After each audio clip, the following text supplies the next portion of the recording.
Ubicos explained kind of an overview of what it actually does, right? As opposed to the first video where it's just straightforward, where you publish your first product.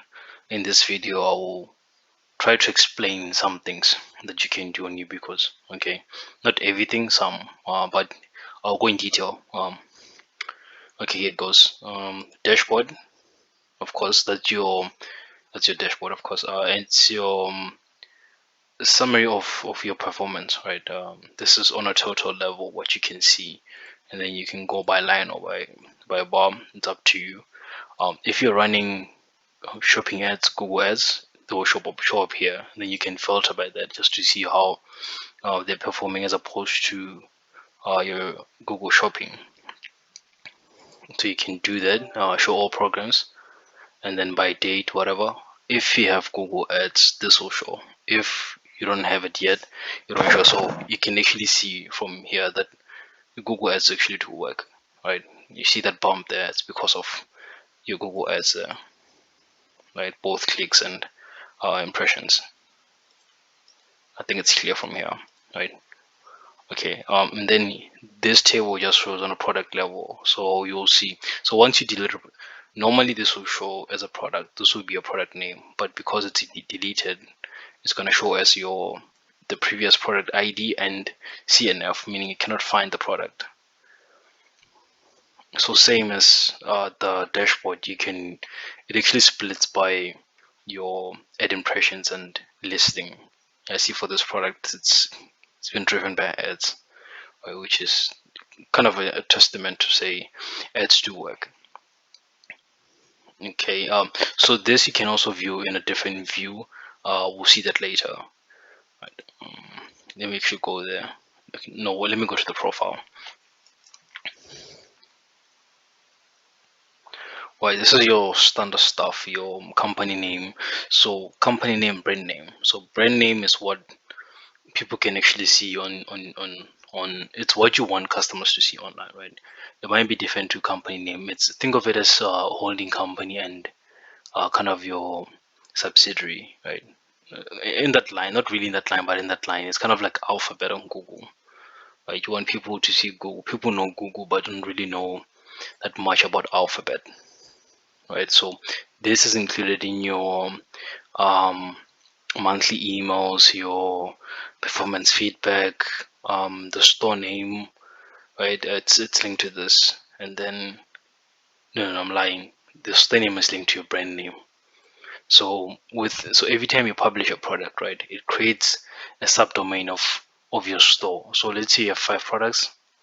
There's actually a link which is linked to this here. I'll show you guys later. This here will be linked to a page which shows all your products instead of one.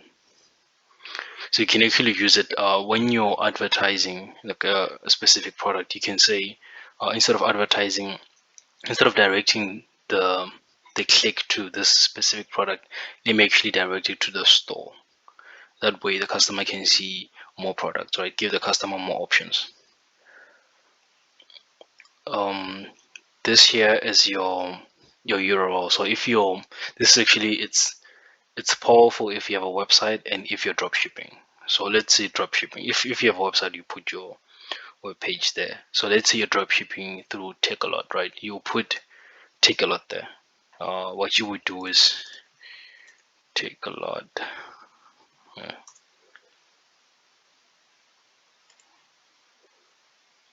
Let me just take that URL there. So you would do that.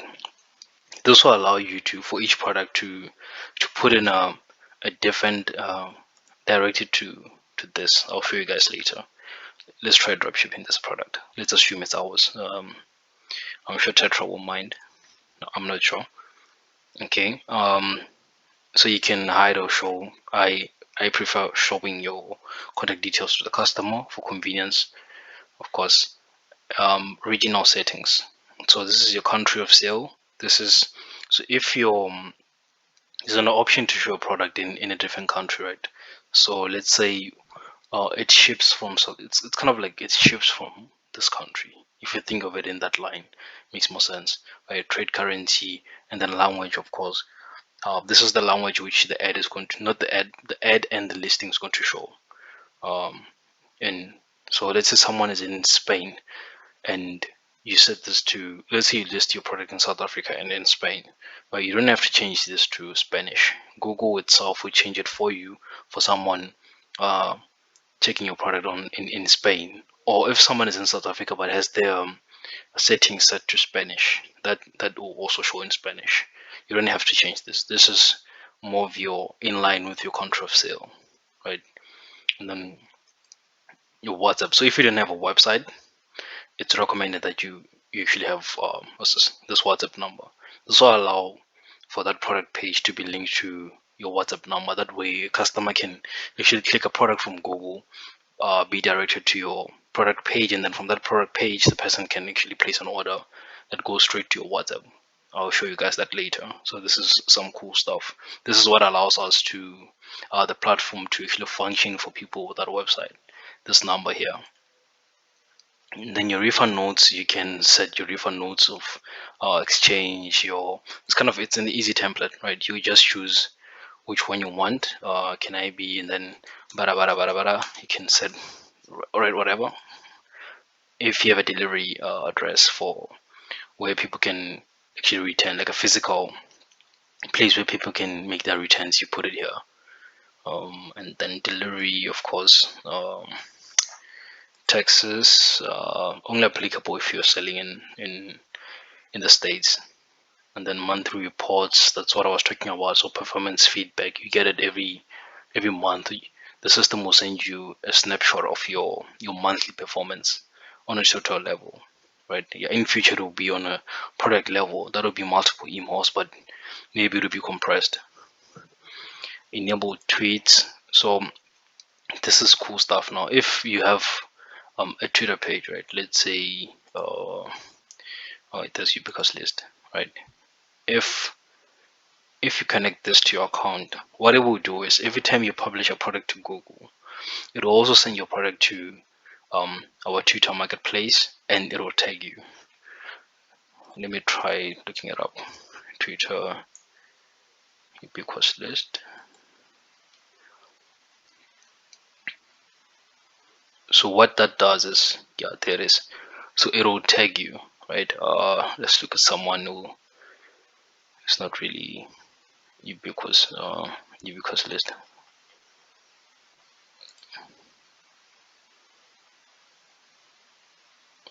Yeah, Weinstein, right? So you can see these guys, they publish their product on Google, and then simultaneously it also posts the product on Twitter and tags you, right? So this helps when someone is searching for you on Google, right? They can Google will say, okay, we see this product, this name tag, or if someone's searching for you on Twitter, it will show your product also, right? Useful stuff. So remember, this is all about increasing your digital footprint, right? We want to make sure that people can find you. Even if you're a big brand, a small brand, you should be visible digitally. Someone should be able to just search for ubiquitous slippers, and they should see some kind of presence online, not just get a blank page, right? Enable PDF invoice. If so, with every order, WhatsApp order, not every order, every WhatsApp Yoco PayPal order, the customer and the merchant, so yourself, will be sent an email notification saying this person purchased this product such and such and such, right? So if you want to attach to a WhatsApp order a PDF link, you can do that. So if you click here, when the person orders from what's this, WhatsApp, via WhatsApp, it will attach a PDF link, and then you can of course enable PayPal and Yoco just to accept. So it's, let's say you're just running WhatsApp, you don't have a a website, right? But you want people to actually transact online. You can allow that with PayPal and Yoco. The Yoco, of course, is for South African merchants only for now. And then now let's save.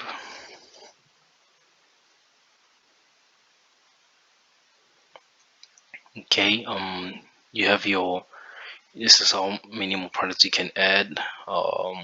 then current campaign has this many, your credits, of course your transactions you can see there. And let's go to the product pages.